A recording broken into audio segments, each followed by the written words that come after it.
ನಮಸ್ತೆ, welcome to Manju's kitchen. ಹೇಗಿದ್ದೀರಾ ಎಲ್ಲರೂ? ರವೆ ಉಪ್ಪಿಟ್ಟು ಮಾಡಿದ್ದೆ.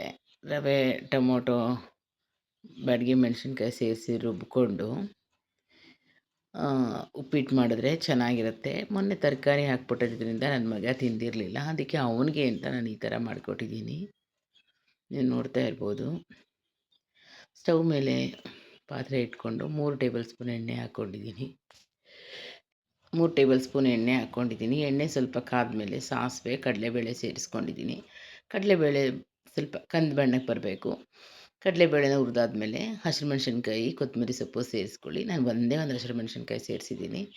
ಕರಿಬೇವು ಸೊಪ್ಪು ಸೇರಿಸ್ಕೊಂಡು ಹುರ್ಕೋಬೇಕು. ನಾನು ಹಸಿಮೆಣ್ಸಿನ್ಕಾಯಿ ಖಾರ ಕಮ್ಮಿ ಆಗಲಿ, ಯಾಕೆಂದರೆ ಬ್ಯಾಡಗಿ ಮೆಣಸಿನ್ಕಾಯಿ ಸೇರಿಸಿದ್ನಲ್ಲ, ನನ್ನ ಮಗ ಖಾರ ತಿನ್ನಲ್ಲ.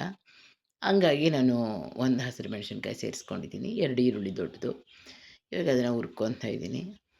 ಈರುಳ್ಳಿ ಸ್ವಲ್ಪ ಬಾಡಿದ ಮೇಲೆ ಬಟಾಣಿ ಕಾಳು ಸೇರಿಸ್ಕೊಂಡು, ಹಸಿ ಬಟಾಣಿನ ಸೇರಿಸ್ಕೊಂಡು ಹುರ್ಕೋಬೇಕು.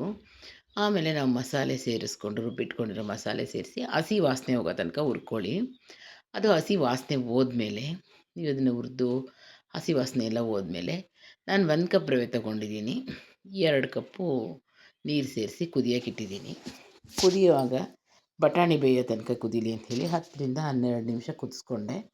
ಅದು ಕುದ್ದಾದಮೇಲೆ 3 ಟೇಬಲ್ ಸ್ಪೂನಷ್ಟು ತೆಂಗಿನ ತುರಿನ ಸೇರಿಸ್ಕೊಂಡಿದ್ದೀನಿ. ಕಟ್ ಮಾಡಿಟ್ಟಿದ್ದ ಕೊತ್ತಂಬರಿ ಸೊಪ್ಪನ್ನ ಸೇರಿಸ್ಬಿಟ್ಟು, ಮೊದಲೇ ಹುರಿದಿಟ್ಕೊಂಡಿರೋ ರವೆನ ಸೇರಿಸಿದ್ರೆ ಬಿಸಿ ಬಿಸಿ ಉಪ್ಪಿಟ್ಟು ರೆಡಿಯಾಗಿಬಿಡುತ್ತೆ. ಮಕ್ಕಳಿಗೆ ಯಾವ ರೀತಿ ತಿನ್ನೋಕ್ಕೆ ಇಷ್ಟ ಆಗುತ್ತೆ ಆ ಥರ ಮಾಡಿಕೊಟ್ರೆ ತುಂಬ ಚೆನ್ನಾಗಿರುತ್ತೆ, ತಿಂತಾರೆ ಮಕ್ಕಳು ಕೂಡ. ನೀವು ನೋಡ್ತಾ ಇರ್ಬೋದು, ಉಪ್ಪಿಟ್ಟು ತುಂಬ ಚೆನ್ನಾಗಾಗುತ್ತೆ. ಉಪ್ಪಿಟ್ಟು ತಿನ್ನಲ್ಲ ಅಂತ ಹೇಳೋರು ಕೂಡ ತಿಂತಾರೆ. ನೋಡಿದಾಗ ಕಲರ್ ಇರ್ಬೋದು, ಟೇಸ್ಟ್ ಇರ್ಬೋದು, ಇದು ಉಪ್ಪಿಟ್ಟ ಅನಿಸುತ್ತೆ. ಬನ್ಸಿ ರವೆಲಿ ಮಾಡಿದ್ರೆ ಇನ್ನೂ ಚೆನ್ನಾಗಿರುತ್ತೆ. ನನ್ನ ಮಗ ತಿನ್ನಲ್ಲ ಬನ್ಸಿ ರವೆದು. ನನ್ನ ಚಾನಲ್ನ ಸಬ್ಸ್ಕ್ರೈಬ್ ಮಾಡ್ಕೊಳ್ಳಿ, ಲೈಕ್ ಮಾಡಿ, ಶೇರ್ ಮಾಡಿ. Thank you.